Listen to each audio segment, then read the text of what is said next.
Hello, I'm Bobby, the Marketing Manager at Microsoft Clarity. In this video, you'll learn all about heat maps, including why they're important and how to use them. Have you ever wondered how users really interact with your website or application? Have you tried to improve your website but weren't sure where to start? Enter heat maps from Microsoft Clarity, which provide a visual representation of every click, tap, or scroll. You can use this information to make data-driven decisions. For example, you may see key sections that receive fewer clicks than you expect, or you may discover many clicks on areas you'd want to avoid, like canceling or remove from cart. In either scenario, you can use this information to improve your product. Now, let's dive into the feature itself. First, let's talk about the different types of heat maps.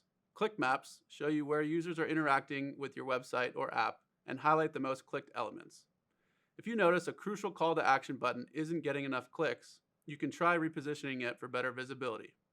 The left panel contains a list of elements ranked by number of clicks, making it easy to identify your most interacted areas.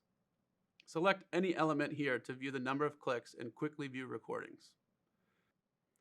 You can adjust the opacity of the heat map if you want to read the text beneath. Scroll maps indicate how far users scroll on average. This data helps determine whether your users see the most important content and indicates where to put your essential calls to action. Simply hover over the map to see the percentage of users who scrolled that far. The average fold refers to the location visible on a website before the user starts scrolling. In the left panel, you can quickly see the percentage of users who scrolled to a certain part of that page. If users aren't scrolling past the first few paragraphs, you might want to move important information higher up on the page. Area maps show the number of clicks across different editable regions of your web page.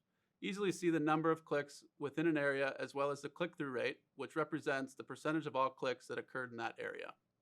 To edit an area, simply click Edit Areas, and then hover and select a new one. When you are done editing, click Exit.